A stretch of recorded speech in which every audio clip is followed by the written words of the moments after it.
Eh bien, bonjour à tous. Michael Sinatra, je suis le directeur du Centre de recherche interuniversitaire sur les domaines du numérique et ça me fait très plaisir de vous accueillir aujourd'hui pour notre dernière conférence du cycle 2022-2023 du CRIN. Et sans prendre plus de temps, je passe la parole à notre directeur adjoint, Marcello Vitali Rossati, qui va nous présenter notre invité aujourd'hui. Oui, merci Michael. Donc, c'est avec plaisir que je vous présente Luca Paltrinieri et que je profite pour remercier Luca d'avoir fait le voyage pour venir ici à Montréal. Luca est professeur et maître des conférences de philosophie à l'université Rennes 1.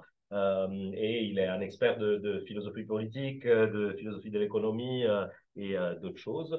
Alors, pour raconter un petit peu plus les, les, euh, les mystères derrière la présence de Luca ici. Nous avons en fait fait les doctorats ensemble à Pise il y a 20 ans.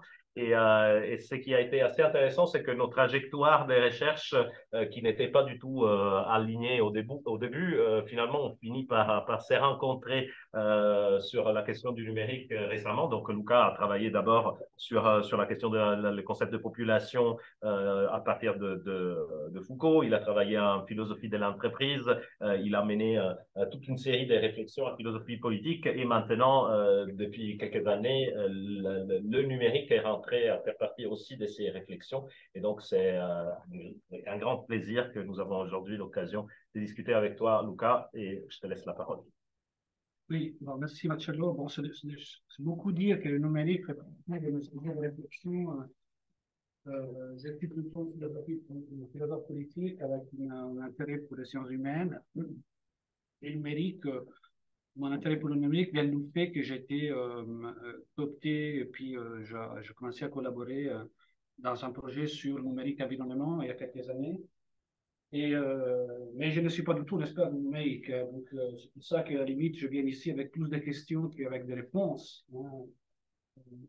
Ce qui m'avait frappé au tout début, c'est que il y a une littérature très exhaustive et désormais sur les rapports entre écologie et capitalisme. Hein. Donc, on parle même plus d'anthropocène, mais de capitalocène désormais. Et il y a aussi une littérature sur les rapports entre numérique et capitalisme. Alors, c'est toute la réflexion de gens comme Zuboff ou Maurice Zucrozoff, etc. Il manque un lien entre les deux. C'est-à-dire que lorsque l'on parle de l'impact environnemental du rapport entre numérique et environnement, du point de vue écologique, le plus souvent on dit, bah, oui, bien sûr, le numérique, c'est des câbles, c'est des énergies, c'est des énormes espaces pour des serveurs. Ce qui est vrai, il y a une infrastructure du numérique, mais qui laisse un peu sous sa fin les philosophes, au sens que, au-delà de ces constats, comment réfléchir au fait que la généralisation du numérique et l'extension du web comporte une invisibilisation, en fait, de tout ce qui est matériel, des pratiques matérielles. Et à mon avis, c'est une longue histoire. C'est ce que je vais en fait essayer de soutenir aujourd'hui, c'est que c'est la manière même dont se construit le concept d'espace dans notre culture, si on veut appeler comme ça, dans la civilisation européenne, occidentale. Et c'est l'héritage de cette question dans les numériques qui provoque une sorte de décollement, une sorte de scission entre la présentation dans l'espace et puis ses conditions matérielles. Alors, pour tout dire, en fait, l'idée de cette conférence m'est venue justement il y a presque un an, lorsque Marcello a fait une conférence chez nous, dans mon cours, qui était justement dédiée à ces questions de numérique et environnement. Et Marcello était à distance, Marcello il était ici, il était à Montréal, moi j'étais à Rennes. Et Marcello a dit, mais en fait, tout en étant, je ne sais pas combien de kilomètres distants, 10 000, vous savez, nous partageons le même espace, en fait. Nous partageons le même espace, un espace qui n'est pas virtuel, mais qui est matériel, car les logiciels lui-même, les softwares, c'est quelque chose de matériel qui a à voir avec des pratiques. Et donc, tout en étant à distance, nous, on habite le même espace. Et c'est quelque chose qui est un peu contre-intuitif. On aurait plutôt l'impression, enfin moi, en entendant comme ça parler, j'aurais plutôt l'impression, j'aurais plutôt la tendance à dire qu'on partage un même moment, mais dans deux espaces différents. Et c'est un peu aussi l'idée de la... J'ai trouvé un peu dans, par exemple, des textes comme celui de Garapone ou de Seg sur la justice digitale, où ils s'occupent largement de ces questions de l'espace numérique et ils disent, bon, qu'est-ce que fait le numérique? Il annule l'espace, hein, parce qu'en annulant la distance, et il rend ineffectif tout ce qu'on a toujours appelé l'espace. Donc, pour eux, le numérique, c'est une déspatialisation. Et pourtant, en réfléchissant, je trouve que c'est plutôt Marcello qui avait raison. Je ne le dis pas parce qu'il est là, mais parce que on confond trop souvent la notion de lieu et la notion d'espace. Les lieux, topos, en fait, qu'est-ce que c'est? C'est un réceptacle qui nous contraint, qui nous habite autant que nous l'habitons. Donc, tout lieu doit être borné, qualitativement séparé d'autres lieux, déjà parce qu'il est occupé par un seul corps. Donc, le lieu, c'est en partie, par exemple, de la surface terrestre, qui n'équivaut à aucun d'autre, et dans ce sens, il est irréplaçable, hein, mais aussi il est irréplaçable parce que chaque lieu correspond à un ensemble de relations entre les habitants de ce lieu, qui sont des relations de pouvoir, qui sont des relations, par exemple, hiérarchiques. L'ubiquité du numérique, par exemple, lorsque l'on dit le numérique annule la distance, donc rend possible l'ubiquité, littéralement, l'ubiquité, c'est l'effet d'habiter plusieurs lieux, mais pas plusieurs espaces. En fait, c'est justement l'effet qu'on peut habiter un seul espace qui nous permet de cette capacité, cette possibilité d'être dans l'ubiquité, c'est-à-dire d'être en même temps dans plusieurs lieux. Alors, je dirais que la condition même de l'ubiquité, de l'innombrable lieu, c'est l'espace comme quelque chose de singulier. Deuxièmement, c'est une conséquence de la première distinction que l'on fait entre espace et lieu. Entre parenthèses, espace, qu'est-ce que c'est littéralement? C'est quelque chose de, littéralement, c'est être entre l'espace. Donc, c'est être entre plusieurs lieux. Donc, c'est ce qui existe entre plusieurs lieux. Qui constitue les connexions entre ces plusieurs lieux en rendant possible l'espace? Ben, c'est l'humain lui-même. En fait, c'est ce qui distingue l'humain, par exemple, de l'animal, c'est que l'humain est producteur d'espace en tant que connexion entre les lieux. C'est la thèse que vous pouvez trouver très classiquement dans un classique comme celui comme Lefebvre, la production de l'espace. Qu'est-ce que c'est produire un espace? Ben, l'espace produit la production est sociale, parce que justement, c'est une question de lieux humains qui sont projetés dans l'espace. Alors, encore Cassirer, par exemple, oui, l'espace, qu'est-ce que c'est? Ben, finalement, ce n'est pas une structure qui est donnée pour toujours, hein, et c'est quelque chose qui a à voir avec une organisation générale du sens. Donc, il fait qu'il y a de l'humain et du social.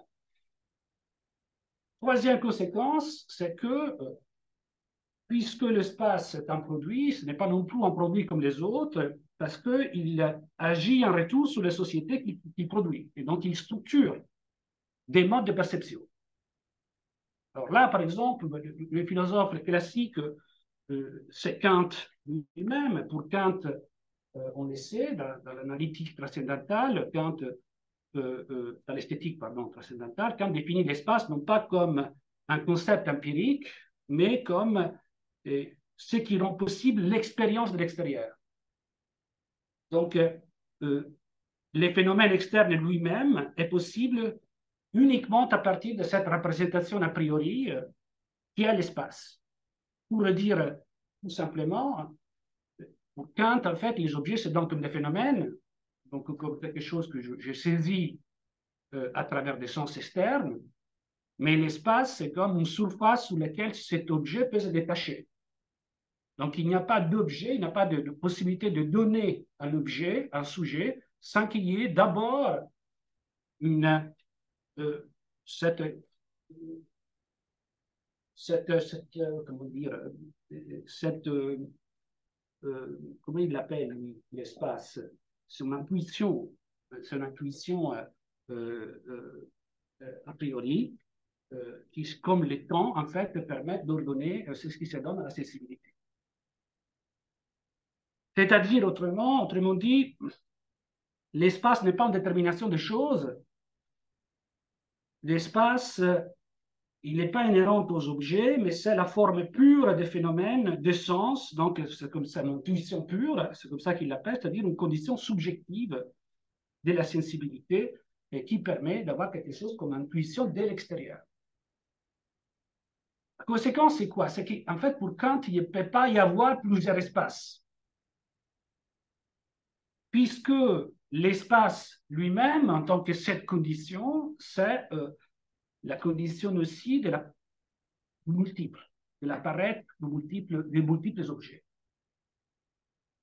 Alors évidemment, on a dit à plusieurs reprises que cette conception de l'espace kantienne est périmée parce que Kant pensait à la géométrie euclidienne, on a montré que c'était quelque chose d'universel, une structure subjective universelle, et entre-temps, des autres géométries ont apparu, mais ça ne touche pas en fait la question fondamentale. Kant lui-même n'a jamais dit que les intuitions, comme l'espace et le temps, devaient être quelque chose de fixé dans le temps pour toujours.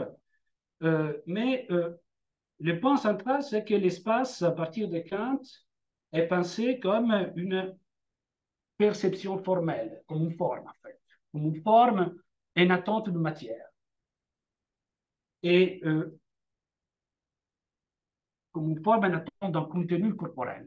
C'est-à-dire que l'espace lui-même ne peut pas être pensé lui-même comme un corps, mais selon une dualité typique de la métaphysique occidentale, l'espace est considéré comme des matériels, comme de l'incorporel, comme ce qui attend en fait à être rempli par quelque chose de corporel.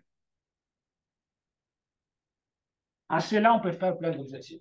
La première objection, naturellement, c'est celle de la phénoménologie, qui consiste à dire, en fait, l'espace, c'est quelque chose que nous touchons sous forme d'objet.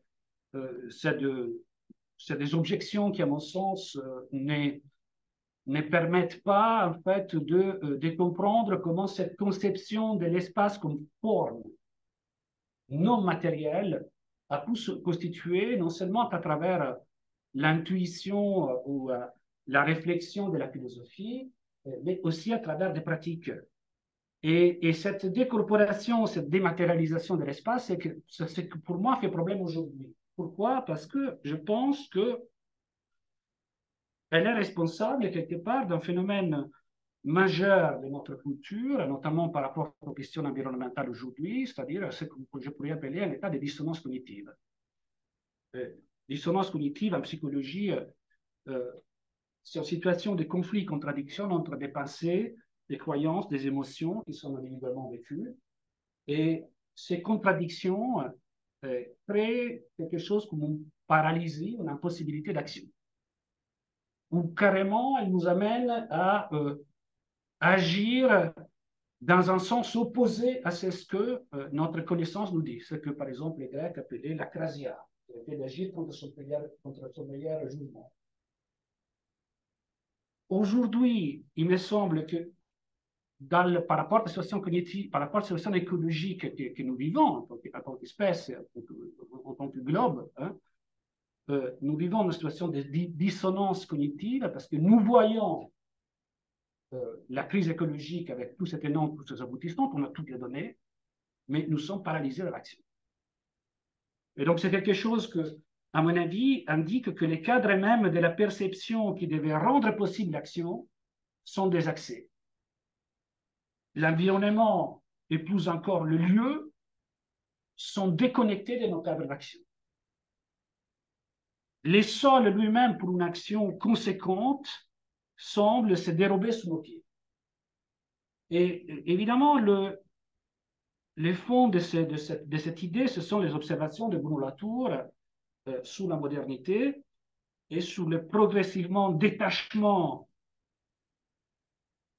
de la modernité par rapport à ce qu'il appelle les terrestres, c'est-à-dire la dimension du territoire, mais surtout la dimension de tous les attachements qui rendent possible la dépendance, qui rendait possible quelque chose comme la vie. Pour être plus précis, je défendrai ici 3 thèses à propos de ces décollements par rapport au terrestre, hein, et qui sont liés à la notion d'espace et qui doivent conduire, j'espère, à une sorte de problématisation de l'espace numérique. La première, c'est que l'espace, alors je parle plus des pratiques des géographes que de la philosophie, a été conçu et pensé comme une carte, donc comme quelque chose de bidimensionnel. Et la réduction du globe à la carte est quelque chose que, effectivement, n'a pas été assez réfléchi, je pense sans doute en philosophie, mais en revanche, là, la géographie est plus utile pour comprendre cette première dimension. Deuxièmement, l'avènement de quelque chose comme le capitalisme, alors, évidemment, le thème c'est très large, mais je vais essayer de le définir un peu mieux plus tard, est caractérisé, au moins au niveau cognitif, par une abstraction ultérieure qui est le passage de la notion de territoire national à celle d'espace commercial global, ou si vous voulez, par l'invention du marché. Ce que je veux dire, c'est que les marchés, en fait, c'est un type particulier d'espace dont la structure a pu, quelque part, devenir dominante dans les représentations de l'espace en général. Les marchés n'est pas seulement un espace abstrait permettant de considérer tous les échangistes sous un pied d'égalité, mais c'est aussi un rapport de force, par exemple, qui permet d'externaliser les coûts de circulation commerciale vers l'économie, encore plus vers les espaces non européens. Et c'est là qu'on a une première, si vous voulez, situation dans laquelle la construction d'un espace d'échange cache en fait ces conditions de possibilités matérielles et politiques. Et puis, troisièmement, les marchés, en tant que réseau de connexions permettant des échanges entre pairs, est selon moi, en fait, le modèle profond de sociabilité connexionniste qui s'est imposé dans la société des réseaux. Alors, là aussi, vous avez plusieurs travaux qui montrent notamment comment les origines d'Internet sont liées à une certaine idéologie libertarienne, si vous voulez, ultra-capitaliste, ultra-commerciale, mais rarement, en fait, on regarde quelle est la structure mentale, en fait, qui a permis ce transfert, ou quand même cette connexion, disons, entre capitalisme et numérique des origines. Et moi, je pense qu'il y a quelque chose à chercher du côté, justement, de l'espace du marché, mais vraiment comme espace de sociabilité au XVIIIe siècle. Donc, je commence ma présentation pour le premier point, le problème de la réduction de quelque chose comme les globes à l'espace. Et je commence vraiment des origines. Aux origines de ce qu'on appelle la culture occidentale, on a souvent, c'est marrant, on a souvent en affaire des grottes et des cavernes. Hein, c'est-à-dire comment on sort de la caverne. C'est les mythes platoniciens de la caverne, ça on les connaît. Mais Adorno et Kremer, par exemple, dans la Dialectique de la raison, mettent une autre grotte à l'honneur de l'invention de la raison, et c'est la grotte des Polyphèmes. La grotte des Polyphèmes, dans laquelle se retrouve Ulysse avec ses acolytes. Alors, comment on fait ici pour passer? Les flèches, normalement. Ah oui. Non. Ah.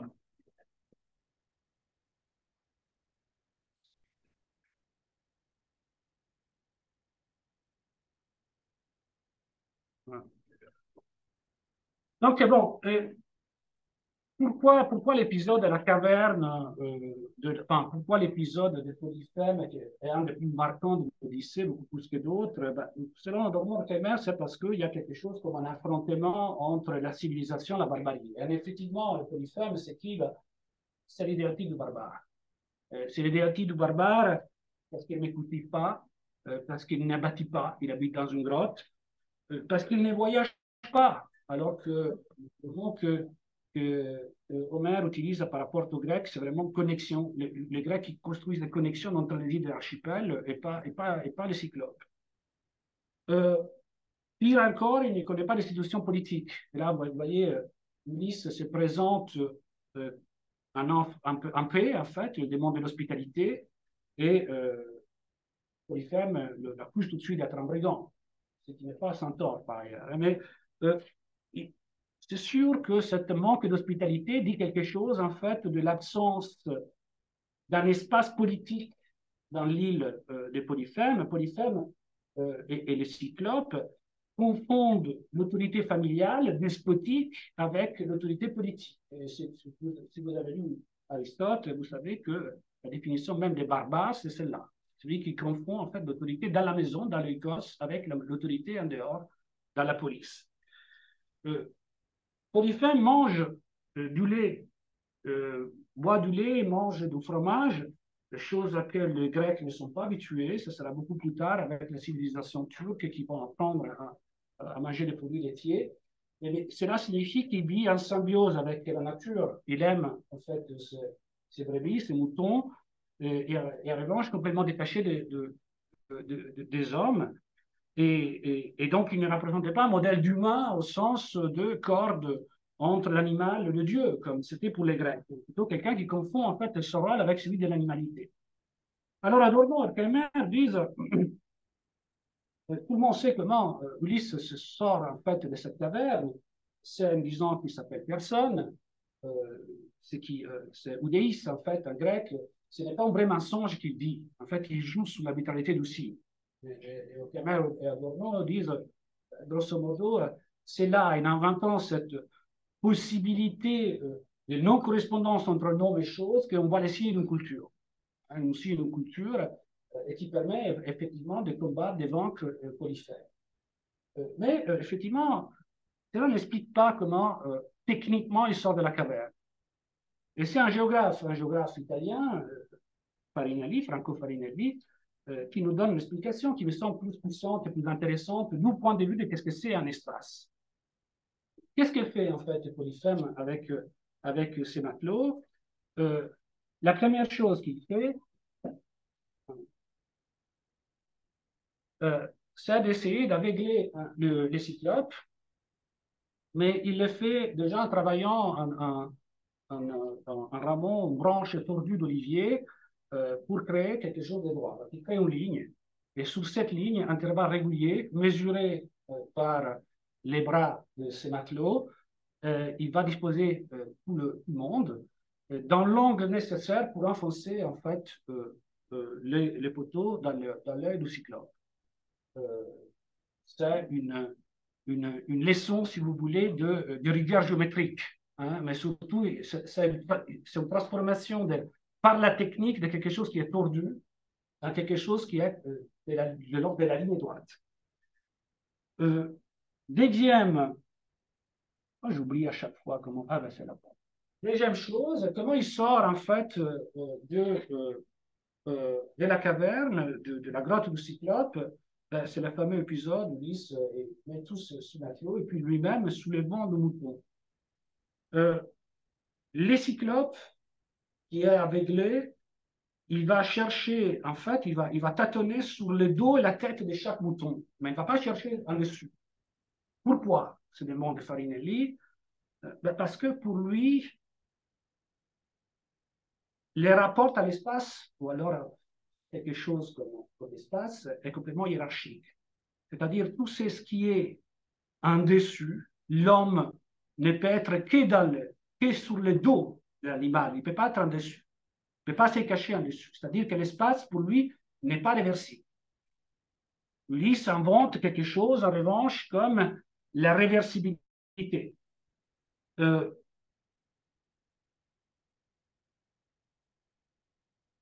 Il ne peut pas imaginer, autrement dit, le cyclope qui, les niveaux supérieurs contredisent l'inférieur, c'est-à-dire que pour lui, entre la tête et le ventre, il y a un rapport hiérarchique qui ne peut pas être inversé. Troisièmement, alors que pour lui, l'espace est réversible. Hein, l'intérieur peut être déplacé, peut être confus, peut être renversé avec l'extérieur. Troisièmement, on sait qu'Ulysse finalement rejoint les bateaux, ils s'éloignent en fait, du bateau, et lorsqu'ils ne sont pas encore trop loin, Ulysse, exemple de Ibris, mais Ulysse, c'est aussi un polytropos, c'est-à-dire, c'est comme ça qu'il est défini en masse, c'est un fanfaron. Hein. Donc, Ulysse prie en fait sa victoire à Polyphème. Polyphème, il lance une énorme pierre qui va tomber devant les bateaux et rechasse en provoquant une sorte de vague, en fait, les bateaux sur la plage. On pourrait dire que Ulysse s'est trompé fort, il a remis en fait tout le monde en danger. C'est comme ça que, par exemple, les prêtres Adorno et Vermeer disent la raison c'est une fanfaronnade, la raison tombe dans les brises. En réalité, Ulysse se sert en fait de cet épisode pour calculer la bonne distance. Donc il répand en fait les bateaux et une fois qu'ils sont au double de la distance, il crie à nouveau contre les cyclopes et cette fois-ci l'énorme pierre que les cyclopes lancent tombe plutôt derrière les bateaux, dans la coupe, hein, et ce qui permet justement de créer une vague qui va permettre aux bateaux de rejoindre en fait la plage suivante. C'est-à-dire qu'en fait, Ulysse utilise un calcul géométrique, en fait, pour obtenir et pour exploiter la force du cyclope, pour lui permettre, justement, de vaincre la barbarie. Et voilà, Ulysse est sauvé à travers ces trois opérations techniques, mais qui sont trois opérations d'invention de l'espace. Pourquoi? Déjà parce que dans ces nouvelles mondes, dans cette nouvelle dimension créée par Ulysse pour fuir de la gloire du cyclope, les faits sont disposés dans l'espace de la manière à être capturés par la vue. Et justement, d'être accessible à Ulysse et pas au Polyphème qui est aveugle, qui était aveuglé. C'est primaire visible sur tout le reste, c'est primaire naturellement de la théorie, c'est-à-dire de la raison, hein, et qui s'oppose en tant que connaissance de la surface, c'est que c'est ce qui est la grotte, c'est-à-dire l'intérieur de la Terre. La grotte des cryptes, hein, crypte, ça renvoie à Chthon, qui était pour les Grecs l'intérieur de la Terre. Et à l'intérieur, en fait, on commence à opposer avec ce qu'on appelle le G, c'est-à-dire la surface visible. La surface visible, les mythes racontent que Zeus, en épousant la terre, la recouvre avec un voile. Sous ce voile, il y a des montagnes, des fleuves, etc. Et ce voile, c'est ce qui s'appelle G et qui est à l'origine de toutes les disciplines de l'espace. Géographie, géométrie, géologie.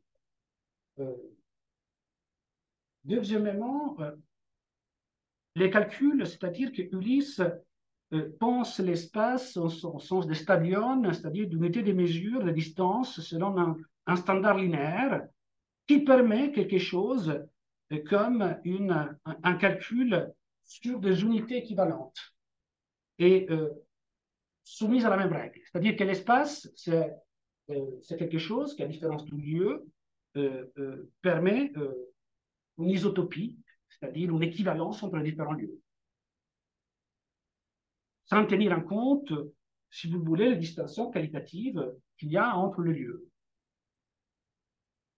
Et puis, troisièmement, le calcul lui-même, c'est-à-dire désormais, pour mesurer sur une surface pleine, je peux désormais faire appel à la géométrie, plus en particulier à la triangulation, basée sur le principe que si je connais un segment de deux angles adjacents, je peux toujours calculer le troisième angle, les deux segments adjacents d'un triangle virtuel. Et donc, de toute façon, cet espace est connaissable par une mesure qui est une mesure déjà numérique, quelque part, une mesure basée sur le nombre. L'espace, ensuite, c'est quelque chose qui permet de faire une connexion entre différents points, entre différents lieux. Et cette idée de quadrillage de l'espace comme connexion construite par des lignes, c'est exactement l'idée qu'on va retrouver à l'origine des premières cartes du monde, notamment le quadrillage inventé par Ptolémée, qui invente un réseau de méridiens, des parallèles, qui connectent par des lignes droites, et donc rectilignes, tous les points du monde. Et c'est cette projection géographique-là qui permet ensuite de transposer la Terre, qui est en sphère, qui est ronde, dont la surface est finie, donc, sur une surface plate qui est la surface de la carte. Parce que moi, je peux, en fait, sur toute surface de la Terre, trouver un point et le retranscrire sur une carte, sur une surface plane, et donc faire de quelque chose qui est rond, en fait, un plat, une carte, une map. Ce qui est intéressant, c'est qu'en fait, l'invention de la géographie par Ptolémée, donc par cette histoire de méridiane parallèle, elle rassemble effectivement à quoi? Ben déjà quelque chose comme un réseau, comme un web, c'est-à-dire un network en anglais, et le mot work étant l'accent sur la production, sur le caractère artificiel hein, de, ce réseau qui se présente comme éphémère, mais qui en fait permet de quadriller l'entité de l'espace global, du globe. Ce n'est pas que cette invention de l'espace Ulysse va s'imposer comme ça d'un jour à l'autre à toutes les pratiques. On peut dire que géométrie, géographie, la géologie, les sciences du G luttent constamment contre l'expérience sensible, mais aussi contre une perception de l'environnement et du mouvement qui reste structuré par des lieux.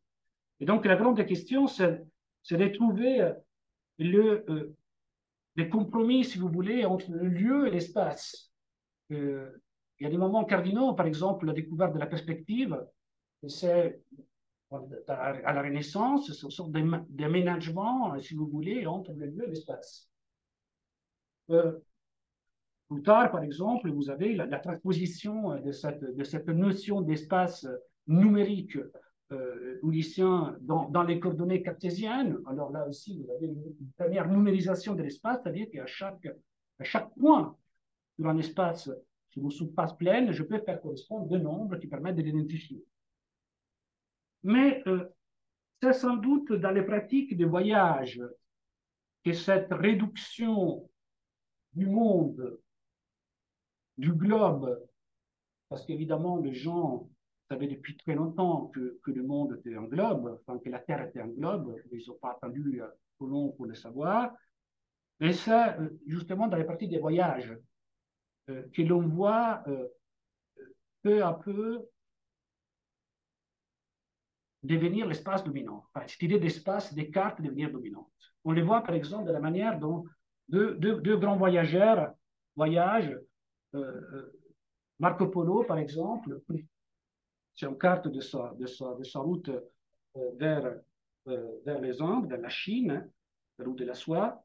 Mais Marco Polo, il voyage à travers des lieux. C'est-à-dire des endroits qui sont hétérogènes. Et il s'arrête longuement.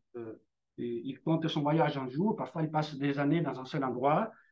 Et ceci parce que lorsque l'on voyage dans deux lieux et à travers deux lieux qui ne sont pas isotopiques, qui ne sont pas commensurables, mais on ne sait jamais qu'est-ce qu'on va trouver, mais surtout, on ne sait jamais si on va revenir en arrière. On va pouvoir retourner. Et Marco Polo, en fait, décrit son retour en arrière comme une aventure. Il n'avait pas imaginé, en fait, de revenir. Si vous regardez en revanche comme voyage Colombo, il se met dans l'espace avec un objectif clair, qui est le Jean des Indes, de l'autre côté.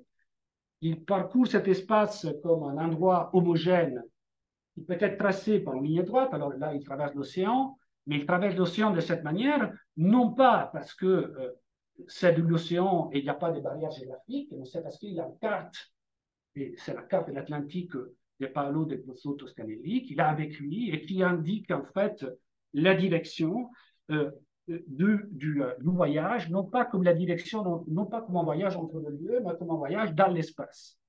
Et donc, un voyage qui permet la réversibilité, parce que l'espace est réversible et pas les lieux. Lorsque l'on dit que Colomb a découvert que la Terre était un globe et la Terre était ronde, c'est le contraire qui s'est passé. Que la Terre soit un globe, vous savez déjà, Colomb, il réduit la Terre en surface plane, en fait, en voyageant sur une carte. Et de transcrire le monde, les globes sur une surface. Alors, comment cet espace géographique euclidéen a pu s'imposer au niveau des pratiques politiques, et précisément à partir de la colonisation dont Colomb est effectivement le premier, un symbole, pas le premier, mais un symbole sans doute. Les théoriciens de la modernité environnementale, comme par exemple Pierre Charbonnier, disent l'ubiquité des modernes européennes consiste précisément dans leur capacité à habiter dans deux espaces. L'espace légal qui est défini par les droits et par les frontières, et puis l'espace mondial du commerce des colonies, dont les premiers, en fait, les premières nations, les nations européennes, sont absolument dépendantes, mais cette dépendance est refoulée, en fait, et à travers cette notion d'ubiquité comme comme capacité de vivre dans plusieurs espaces. En réalité, cette condition, si vous voulez, schizophrénique, et pour laquelle, en fait, plus que sur différents espaces, il faudrait dire que les Européens sont capables de vivre dans un lieu et de vivre le monde comme un espace. Et pour moi, la manière dont ce modèle spatial J de la Terre, de la surface, s'est imposé et a trouvé son affirmation, c'est par la construction d'un espace commercial, qui est effectivement quelque chose d'indissociable de l'avènement du capitalisme et de la manière de voyager inaugurée par Colombo. C'est Marx lui-même qui le dit. Marx lui-même, il écrit si le capital tend nécessairement à supprimer toutes les limites spatiales qui s'opposent au trafic, c'est ainsi dire à l'échange, c'est-à-dire l'échange, et à conquérir la terre entière comme son marché, il tend d'autre part à anéantir l'espace par le temps, c'est-à-dire à réduire au minimum le temps qui coûte le mouvement d'un lieu à l'autre. Exactement ce que faisait Colombo en voyageant en ligne droite selon la carte. Alors, l'invention de l'espace commercial comme marché détaché d'un lieu est, à mon avis, quelque chose qui est absolument évident si l'on regarde les représentations même du marché. Avant le XVIIIe siècle, les marchés étaient des lieux qui étaient représentés comme des lieux, donc comme des endroits où les gens allaient pour échanger. Et naturellement, cette idée des marchés correspondait aussi à un type d'économie qu'on appelle mercantiliste, dans lequel c'était l'espace national, l'espace d'un État puissant qui était central dans la pratique économique. L'économie était des annexes, par exemple, de l'État qui servaient pour renforcer les centres. Celui qui va sans doute changer le plus cette idée d'espace comme lieu, non, pardon, des marchés comme lieu, pour imaginer un marché comme un espace, c'est Adam Smith. Adam Smith, bon, c'est le nom en fait qui résume un certain nombre d'autres penseurs de l'économie politique au XVIIIe siècle. Mais Adam Smith, ce qui est remarquable, c'est que lui, il pense en fait déjà la société comme un marché. Hein, c'est-à-dire, c'est la société qui s'institue comme un marché. Le travail lui-même est considéré comme un objet de marché, une marchandise. Et cette idée d'une société qui s'institue comme marché et comme réseau marchand entre ces personnes, c'est quelque chose qui va aussi profondément bouleverser des équilibres établis dans les sociétés d'ordre et donc permettre, par exemple, de commerçants d'acquérir de la puissance, de la célébrité, de la richesse économique et donc changer, si vous voulez, la composition sociale. Deuxièmement, l'idée de décentralisation, c'est-à-dire que il ne s'agit pas tellement d'opposer pour Smith les marchés à l'État, comme on le fait dans un libéralisme un peu banal, mais plutôt de dire que les marchés sont un espace immaîtrisable parce qu'il est composé par des actions volontaires qui ont des effets involontaires. Et que donc il n'y a aucun agent, ni l'État, ni les gens qui sont dans les marchés, ni l'économiste qui peut prédire qu'est-ce que les marchés deviennent. L'État construit des infrastructures pour que les marchés fonctionnent, pour que les gens puissent échanger. Mais l'État n'a pas de visibilité, en fait. Et au fond, ce que disait Foucault de la main invisible de Smith, la main invisible, c'est juste l'invisibilité de l'État sur ce qui se passe dans ces marchés, dans ces échanges globaux. Parce que, et on arrive au point qui est plus intéressant pour nous, ces marchés, fondamentalement, qu'est-ce que c'est? C'est quelque chose qui ne coïncide plus avec les territoires. L'idée du marché, c'est que ce n'est pas les territoires qui souffrent de richesse, mais c'est l'expansion elle-même du marché qui crée de la prospérité. Et donc, c'est quelque chose qui a l'étendue du marché, si vous voulez, a une vocation globale, à recouvrir le globe entier. Mais l'étendue du marché n'est pas définie par des frontières ou par des limites, parce que le marché n'est pas un lieu, c'est un réseau. Et en tant que réseau, il ne se base pas sur l'occupation de l'espace, par exemple militaire. Il se superpose à l'espace existant. Il se superpose, par exemple, aux frontières nationales. Et ce qui crée, ce ne sont pas des dominations du point de vue militaire et même commercial, si vous voulez. Ce qui crée, la grande idée de Smith, c'est que c'est des connexions, et ce sont les connexions qui créent de la richesse. Par exemple, il règle de façon complètement opposée aux Français la question des colonies. L'Angleterre n'a aucun intérêt à occuper des colonies. Elle a intérêt à avoir des rapports commerciaux avec les colonies, donc de faire des colonies des marchés.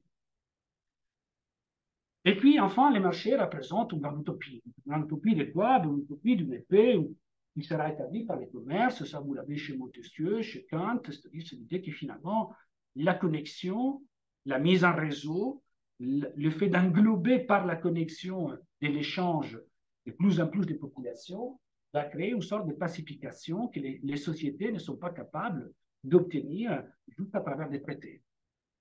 Or, comment il a représenté ces marchés par Smith? Justement comme un espace global. Ça, c'est une map de l'Empire britannique du XIXe siècle. Mais vous voyez en fait que la relation commerciale est présentée sous forme de vecteurs qui permettent de recouvrir la globalité, la totalité du globe et de créer des connexions.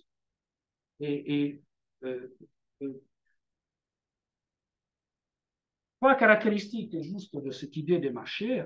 En fait, les réseaux, l'idée des réseaux, c'est de réduire les places, les lieux à des positions dans un réseau. Donc, ce qui est important, c'est l'imaginaire à la fois structural et symbolique qui est déjà présent dans l'économie du XVIIIe siècle, bien avant le structuralisme, et de réduire la diversité et la complexité de lieux à des points, ces points étant virtuellement des individus qui font des calculs. Des individus qui calculent leurs intérêts selon une logique coût-bénéfice. Donc, et ces individus, qu'est-ce qu'ils font? En fait, ils échangent.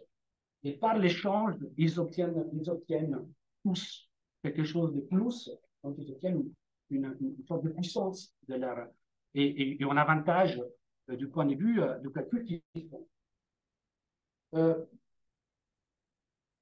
Donc, c'est une image, si vous voulez, absolument abstraite, celle du marché comme espace. Ce sont des connexions entre les points qui calculent. Hein. Et c'est cette image qui devient centrale lorsque l'économie abandonne l'espace de la maison, de l'oikos, pour devenir une science de circulation mondiale. Et cette image-là, c'est ce qui permet en fait de décacher tout ce qui est possible, le développement du marché. Le rôle lui-même de l'État et des différents États dans la construction des infrastructures commerciales, donc des routes et des ports et de tout ce qui permet en fait la connexion.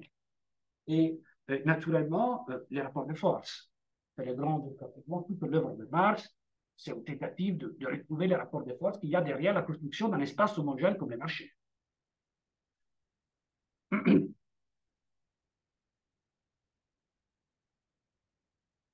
J'arrive à mon troisième point, qui est celui du numérique lui-même. Alors, l'imaginaire du numérique, on le sait, il est traversé par cette métaphore spatiale. L'Internet, déjà, le lexique d'Internet est bourré de métaphores spatiales, navigation sur surf, connexion. Et plusieurs auteurs présentent en fait l'avènement lui-même en fait d'une spatialité numérique comme quelque chose qui a renforcé la déterritorialisation de l'espace commencée, entamée par l'économie libérale, donc par ce modèle du marché. L'Internet décrit comme une puissance déterritorialisante qui redéfinit les thèmes de la communauté, de la puissance politique. Un contenu numérique, effectivement, ne s'adresse pas à une communauté locale ou nationale, mais virtuellement à un globe, donc à une communauté globale. Et lorsque je parle de globalisation plutôt que de mondialisation, donc préférant le mot anglais, j'insiste exactement sur ceci, c'est-à-dire que dans la modernité, dans l'ultramodernité, ou ce qu'on va appeler la postmodernité, la totalité des connexions, d'interconnexions dans la Terre porte l'imaginaire lui-même à comprendre de plus en plus le monde comme un globe plutôt que comme une carte. Le succès des théories de la Terre plate, des terraplatistes aujourd'hui, des complotistes terraplatistes, ce sont juste des gens qui sont restés liés à l'imaginaire de la carte, qui ne peuvent pas passer à un nouveau imaginaire qui est celui du globe, d'une rotondité, enfin, du quelque chose qui finalement, d'une surface qui n'est plus, si vous voulez, réductible à l'espace géométrique. Donc, cette continuité, donc, pour moi, n'est pas étonnante, car le numérique, l'espace numérique lui-même fait en quelque sorte qui reproduit pour moi la structure de cet espace de marché de la sociabilité du XVIIIe siècle. Et c'est en effet de cette manière que j'essaie d'interpréter cette notion d'espace numérique, que je distingue donc à la fois de l'environnement. L'environnement numérique, c'est juste l'environnement que l'on décrit dans les sciences physiques avec un plus de numérique, ou du cyberspace, une sorte d'hétérotopie pour moi, le cyberspace, c'est un espace complètement séparé de l'espace réel, de l'espace matériel dans lequel on vit. Floridi, par exemple, utilise la notion d'infosphère, qui est un concept encore plus large parce qu'il comprend tous les moyens de communication et qui a plus un concept de media studies que d'études sur le numérique. Mais là aussi, il me semble qu'on revient à des notions qui sont extrêmement abstraites, alors que si l'on regarde en fait la notion elle-même des marchés, sans doute on va retrouver quelques caractéristiques de l'espace construit par le web. En premier lieu, la notion des réseaux et des connexions, qui est liée évidemment à cet espace public et par rapport à laquelle l'espace numérique se caractérise comme une utopie, vraiment comme une continuation de l'utopie du marché. Les Anglais, en ce moment, j'ai un doctorant qui travaille sur les communautés d'ingénieurs de la Silicon Valley, et il me parlait justement de cette confusion qu'ils font continuellement entre human connectedness, donc si vous voulez, la connexion entre les hommes au sens sociable, et puis la connectivité, automated connectivity. Et cette confusion, c'est ce qui permet effectivement de présenter toujours la mise en réseau comme une occasion d'échange au sens de sociabilité, donc l'échange commercial au sens du XVIIIe siècle, lorsque le commerce, c'était tout ce qui était les relations humaines. Hein. Il y avait un commerce d'amour, il y avait un commerce de paix, il y avait, etc. Deuxièmement, justement, la question de l'échange, c'est-à-dire que l'utopie cybernétique et plus tard communicationnelle consiste à remplacer l'échange marchand comme échange de marchandises avec l'échange d'informations. Mais l'information est pensée exactement comme les marchés utopiques du XVIIIe siècle, comme quelque chose qui permet de reconstituer un espace public différent et donc pacifier les relations entre les hommes.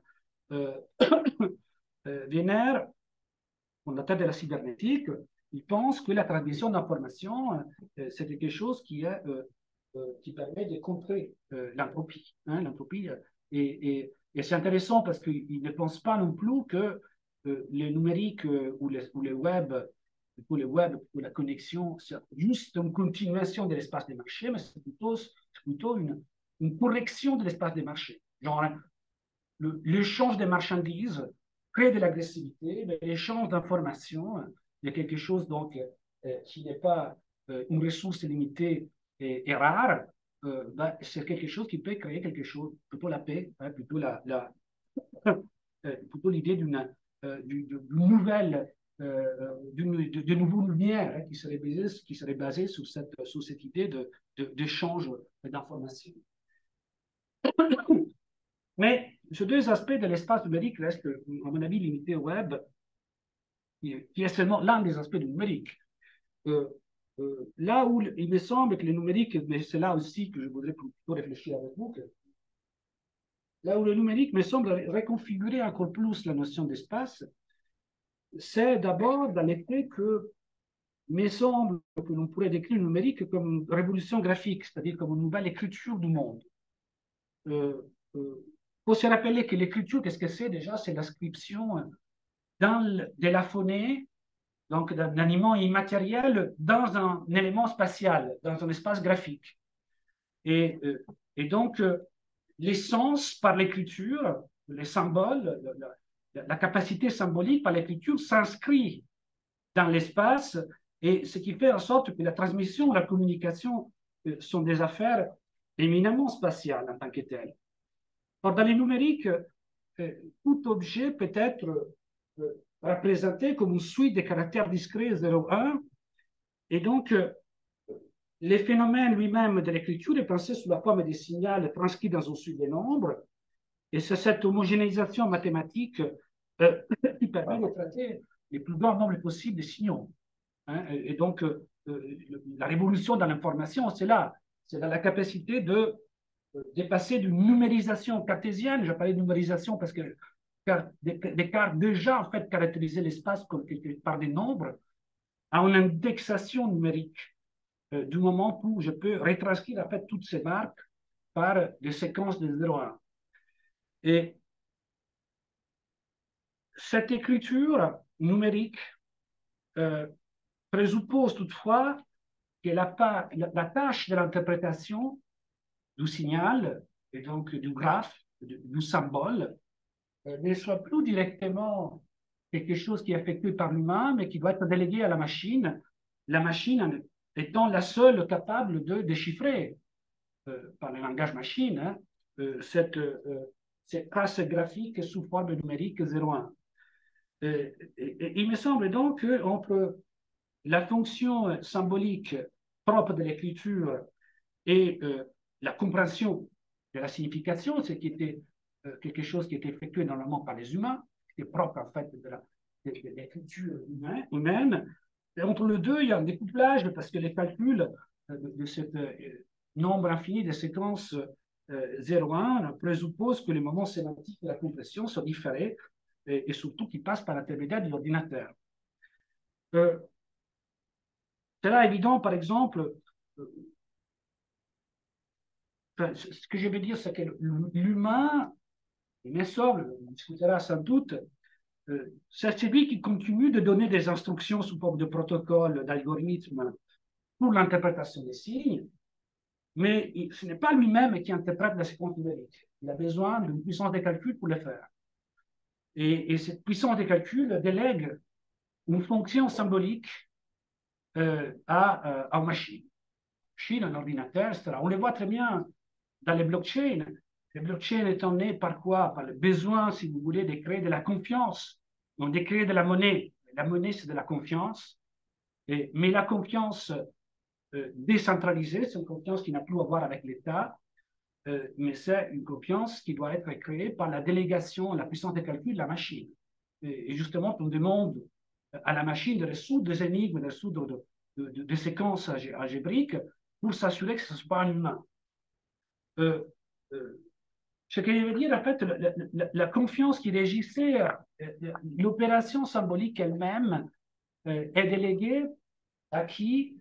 Mais à un être, la machine, qui elle-même est pensée en fait sous forme d'une disjonction entre la matière et l'âme, entre l'hardware et le software, qui renvoie à la vieille distinction cartésienne entre res logica et sex pensa, donc entre un niveau programme, si vous voulez, qui peut tenir sur n'importe quel ordinateur, n'importe quelle machine, et puis la physique elle-même de la machine, les sens étant séparés de son support matériel. Et donc, il me semble que l'idée d'un espace éphémère, d'un espace donc sans corps, soit renforcée par le fait que l'agent qui fait les calculs, l'agent de la connexion, qui fait les calculs. Ben, j'ai sauté ça, mais ça, bon, c'était juste pour montrer qu'en fait, derrière les rêves des circulations commerciales dans les marchés, ben, il y a des flux de matières premières. Ça, c'est les flux de containers dont on parlait l'autre jour. Hein. Ça, c'est les flux de containers qui permet à l'espace des marchés de se régir. Donc, vous voyez comment, en fait, il y a un espace virtuel des échanges qui est construit comme une utopie, comme un non-lieu, parce que c'est l'utopie de la paix, etc., mais qui repose sur une occupation de lieux, qui produit naturellement aussi, vous savez, des dégâts écologiques, etc. Et c'est exactement cela que je retrouve un peu dans cette idée de cyberspace, c'est-à-dire vous avez la production d'un espace incorporel qui permet de réduire, qui permet en fait de traiter l'information de manière décentralisée, donc en suivant les modèles du marché, qui est le troisième, hein, c'est-à-dire des échanges sans centre. Mais ce modèle lui-même est construit sur l'image de la machine comme quelque chose dans lequel le corps, la matière et l'âme sont séparés, comme l'hardware et le software. Le niveau logiciel est purement graphique au sens où les multiples opérations d'écriture semblent donc indépendantes de la structure, de la configuration matérielle. Et dans ce sens, on retrouve, si vous voulez, dans l'espace numérique, comme il est constitué sous cette forme de réseaux distribués dont les points ne sont plus représentés par des hommes, mais par des machines calculantes, vous trouvez en fait tous les rêves de la détopisation, de l'utopie, si vous voulez, l'utopie comme non-lieu, autre lieu, les rêves de supprimer toutes les contraintes matérielles, perceptives, sociales, politiques, physiques, à l'abolition de distance, etc., etc. Pour entrer naturellement dans une nouvelle contrainte qui est le calcul, mais que justement il s'agit de définir. Moi, j'aimerais bien qu'on arrive en fait à comprendre qu'est-ce que c'est la nouvelle contrainte de l'espace numérique. Et je vais finir. Hein. Le but de la communication aujourd'hui, c'était, comme ça je serai dans le temps carrément, c'était de montrer que ce rêve de supprimer les contraintes physiques, ce n'est pas quelque chose qui appartient nécessairement à l'espace numérique en tant que tel. On dit souvent que l'espace numérique abolit les distances, ça permet la connectivité. En réalité, depuis Polyphème, depuis Ulysse Polyphème, l'espace, c'est libération de la contrainte. Elle est sortie de la grotte, elle est sortie d'un lieu enfermé. Et du coup, l'espace lui-même, comme concept, dérive de cet affranchissement général. Mais qui est un affranchissement qui va redéfinir où le sens de l'habité. Le sens de l'habité devient en fait un compromis entre lieu et espace.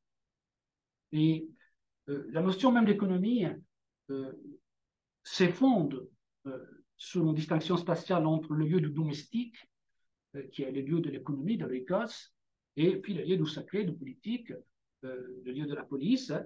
Mais ce compromis entre l'espace et le lieu est l'objet d'une négociation, d'une transformation permanente. Nous avons vu comment au XVIIIe siècle, l'économique sort du lieu de la maison pour devenir un concept de circulation globale. Tout moment où l'économie devient aussi, au XXe siècle, peut-être que vous pourrez laisser ça à la discussion, mais du moment où elle commence à être définie de plus en plus comme un jeu de production et destruction, que c'est comme ça qu'elle a défini Schumpeter, elle dit l'économie, c'est une destruction créatrice, donc elle produit à condition de détruire, mais la globalisation permise par les marchés permet justement de déplacer cette jeu de production-destruction dans différents endroits du monde. Et donc, par exemple, aujourd'hui, on construit des batteries électriques pour rendre les voitures moins polluantes à niveau énergétique et moins polluantes en Occident, dans les pays occidentaux ou en Amérique, etc. Mais les coûts, qu'est-ce que c'est? Les coûts délocalisés. Les coûts, c'est la pollution des rivières, des terres au Congo, où on extrait le cobalt pour ces batteries. Donc, l'espace numérique ne fait que poursuivre ce double rêve, en fait, de la déconnexion entre la matière et puis une sorte d'esprit spatial, si vous voulez. Et dans ce sens, il continue une utopie que l'on a vu commencer avec Ulysse qui se poursuit par l'espace du marché. Non seulement il prolonge l'espace du web, l'utopie dans le sens qu'il se donne uniquement à travers la connexion, comme dans les marchés, mais de la même manière que l'utopie d'un marché libre fournissait les bons signaux prix à des acteurs neutres, et de la même manière que cette utopie-là finissait par cacher les monopoles, les infrastructures, les effets de pouvoir, l'idée d'un espace numérique complètement affranchi des contraintes de l'espace ordinaire finit par refouler les machines, les formats, les câbles qui font la matérialité de cet espace numérique. À différence peut-être de l'idéal du marché, dans le régime de spatialité numérique, il y a peut-être des indications autres pour une notion d'habiter, pour une autre notion de l'oikos, c'est-à-dire un autre compromis possible entre le lieu et l'espace. Et ce compromis, à mon avis, est possible à partir du fait que dans l'espace numérique, des éléments matériels et non matériels cohabitent et coexistent l'un à côté des autres. Hein, donc la voix, l'information coexistent avec les formats documentaires, avec l'écran, avec l'ordinateur. Et à mon avis, c'est les points où on peut répartir pour une caractérisation de l'espace numérique qui ne prolonge pas en fait cette utopie de l'éphémère de l'économie capitaliste, hein, qui permet quelque part de nous refaire atterrir, comme disait Latour, effectivement, c'est-à-dire de réencastrer l'économique lui-même dans le social. Et puis dans des liens terrestres qui permettent en fait la vie et qui sont liés au territoire. Bon, ça m'arrête là.